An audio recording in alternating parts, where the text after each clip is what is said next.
Hello and welcome to the 2021 edition of Virtual Doors Open. Bienvenue à l'édition 2021 de l'événement Portes ouvertes, encore une fois virtuelle cette année. So one of the venues this year is our free meeting house, and the reason we chose this is in September this year it celebrates 200 years. Fait que ça fait déjà 200 ans depuis la construction du Temple libre. C'était originalement construit en 1821.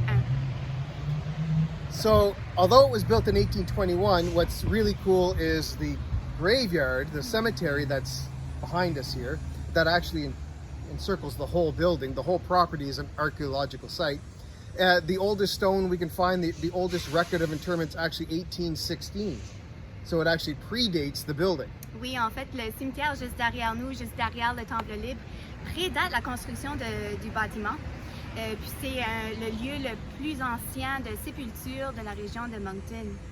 And the building itself, having been built in 1821, is the oldest municipal type building, public building in the city of Moncton. The Trites House has sections of it that predate it, but in terms of a non-residential kind of city structure, this is the oldest one in the city.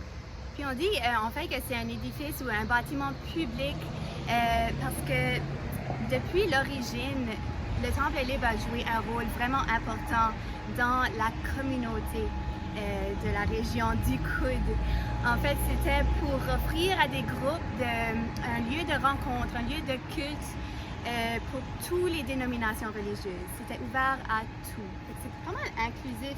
Well, it's pretty incredible. You think about the time, the need in 1821 and the years leading up to it. The population of Moncton is maybe 800 people, but several different religions, and none of them could afford their own church. So they all got together and said, we're all in the same boat.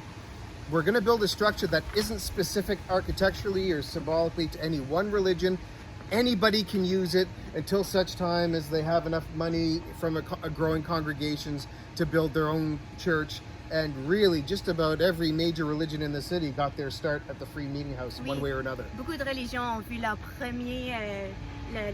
création ici au Temple libre de la région de Moncton. C'est quand même impressionnant. Puis, comme tu disais, le style architectural, c'est pas spécifique à une religion comme telle, mais on a l'importance patrimoniale parce que c'est du style Nouvelle-Angleterre, je pense. C'est ça? That's right.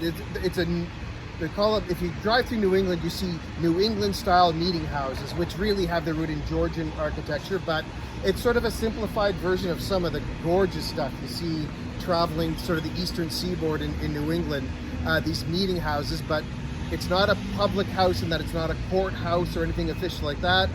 And although it was used for religion, we'll see when we go inside, there's no religious symbolism. That was on purpose. They didn't want anybody to feel excluded by including certain specific pieces of religious iconography.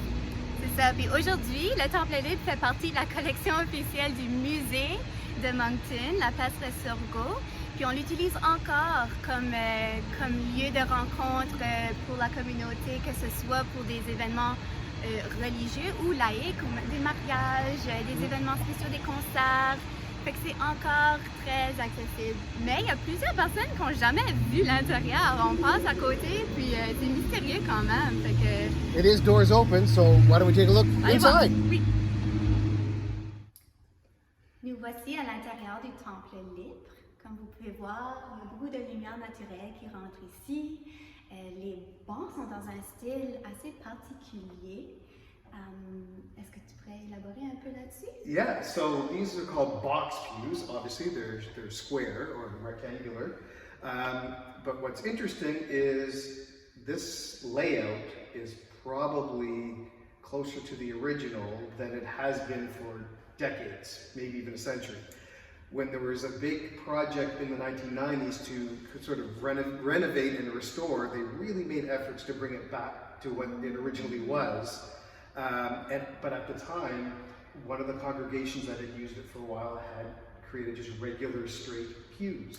Fait que c'est ça, il y a eu plusieurs projets de restauration pour le Temple libre, puis le plus récent dans les 1990, ils ont décidé de retourner à l'original, dans le style original des bancs. Right, and how they knew that, I mean, we're talking over 200 years, maybe 100 years that it hasn't been box pews. Well, how did they know? Est-ce qu'il y avait des plans de construction? No, not really. What they actually found, a lot was discovered by scraping away layers of the paint. Basically, the outside they discovered the original color, snapdragon yellow, so you can see it from space. Yeah, it is pretty close to the original color. But when they started to refinish the floor, they noticed marks in the floor that kind of indicated that regular straight pews weren't the original orientation. But what did they look like? How tall were they? How did it work? So they knew the layout, but when somebody noticed there was wainscoting across almost a chair rail height, and there were these panels, and they started taking them off because they wanted to restore some of them. And what they realized is there were weird nail holes in them that didn't reflect being nailed straight to a wall, that were nailed perpendicular. And what they found is when they assembled these pieces of wainscoting, they actually formed the box pews. Fait que sur le côté, les panneaux qui faisaient le tour des murs, c'était en fait les panneaux originaux qui constituaient les bancs. That's right. Yeah. Wasn't in good condition, that's why they took them off, but they saved some of them as the basis for the reconstruction of the actual box pews. So using marks in the floor and the nail holes in what was wainscoting paneling, which were the original box pews, this is probably fairly accurate to what it was back originally. Ça, c'est vraiment, vraiment intéressant. Yeah. Et c'est ça, un des premiers gros projets de restauration, c'était pour commémorer son 100e anniversaire en 1921. Puis c'était un beau projet à l'esprit de collaboration entre des groupes religieux et laïcs. Par exemple, le Flatiron Gang. Avez-vous déjà entendu parler du Flatiron Gang? Yeah, Flatiron Gang is cool. There's a part of the streets here, King and Bellevue, that kind of form a triangle. And kids in the area grew up playing in that area, and a group got together called themselves the Flatiron Gang. And one of the things they did in 21, because I think in 21 it was kind of between religious use, so unfortunately not being used means maintenance is not being done. But they got together and decided it's part of their neighborhood, and got together, cleaned up the cemetery, fixed up the building. So that was kind of the first community-based restoration project for the Free Meeting House. Puis là, ensuite, en 1990, ça marquait le 100e anniversaire de la ville de Moncton. Fait qu'un autre projet de restauration faisait partie des célébrations de ça. Puis encore une fois, ça c'était quand même pour vraiment le remettre à son état actuel de plus. Yeah, and that was the Parsons. Lloyd Parsons, Brenda Parsons belonged to a church organization that had used it the most recently. It was already an artifact owned by the city of Moncton at that time, but they did the fundraising, the research, the restoration in 1990, which got it to a state that allowed it to have National Historic Site designation. Officiellement un site historique national. So pretty cool that it's gone through these sort of evolutions, but really after 200 years, the evolution has led to about as close to the original as you could probably get. Right. And you see old pictures, and there were stained glass in some of these panels. Ah, ça a été beau, hein? It was nice, but it wasn't original. Ah, d'accord, c'était après. That's right. So what these windows are, a lot of them were broken, needed to be replaced.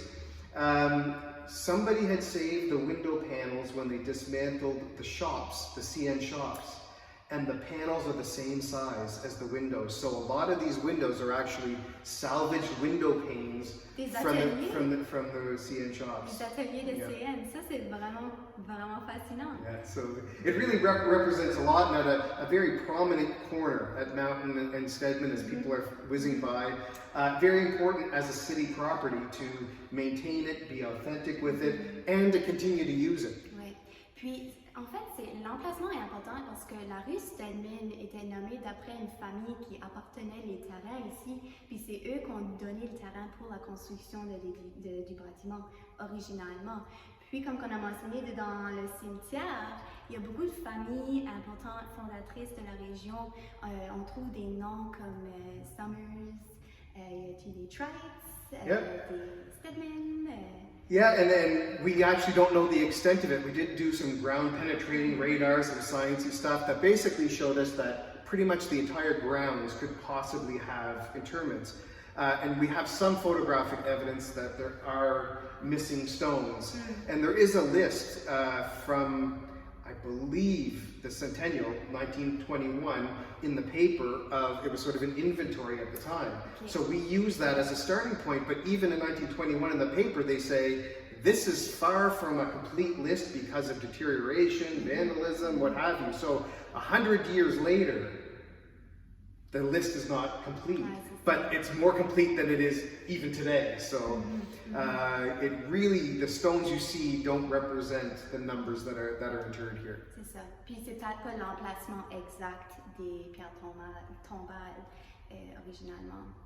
Un autre petit quelque chose qu'on voit sur les bancs, c'est des petites plaques avec des noms de famille. C'était un gros projet de levée de fonds où il y a plusieurs personnes qui ont contribué à la restauration. Fait que c'est quand même très beau, comme c'est spécial comme espace communautaire. Puis on veut le garder comme ça. Puis on est content de pouvoir le partager avec vous autres. On va continuer de le faire. Yeah, I think its legacy going forward is less religious. Yes, it was religious purposes, but the fact that a community got together for various religious purposes is the real legacy that goes forward for this building. So, as a city, we hope to continue to use it for the entire community and keep it in a state that is enjoyable for future generations. Exact. Est-ce qu'on regarde les détails un peu plus de proche sur le panneau? Yeah, we're going to take a look. So, not original to the building is this little see-through window, and the reason it's here is for interpretation, to show you a sample of what the original construction of the walls was like. Fait qu'on voulait finir avec vous montrer un petit détail. Cette fenêtre nous montre la construction originale des murs, à l'intérieur des murs. Puis comme vous pouvez voir, on a des lattes de bois, ainsi que du plâtre. Puis le plâtre est renforcé avec Horsehair. des poils de cheval. It's the idea is to create kind of like a matrix, like you would today. You see when you do foundations, you would put a rebar or that wire mesh to kind of give some strength. They used animal hair, mostly horsehair, to mix in with the plaster to reinforce it. What's cool too about it is that it's wood lats, but in 1821 there were no real active mills around, and how they would be rough mills. So you get great big thick planks. Those are at least 3/4 inch thick planks. But if you see the design of it, instead of cutting strips like in today you'd see strips of lats, that's one giant plank that's then chopped periodically and stretched out almost like an accordion to create the individual pieces of lath and create the spaces for the plaster to go through. Fait que c'est un gros morceau qui a été coupé en plusieurs morceaux. So if you actually took that piece and squished it together, it would be back to one piece. But as you see here, it's enough space to let the plaster squish through. And this was probably built inside first and then the outside. So they would plaster the walls, and this plaster would squirt out like toothpaste through those holes. And quite often you see it, they would take a trowel or something and kind of run it, creating an anchor on the back of those lats. And you see that the nails are hand wrought, they're square nails. They're not home hardware nails. C'est pas le même clou qu'on a aujourd'hui. Mais c'est intéressant de voir qu'il commençait avec les murs à l'intérieur pour finir avec la partie à l'extérieur. Thanks for visiting, and hope to see you in person someday soon. Merci.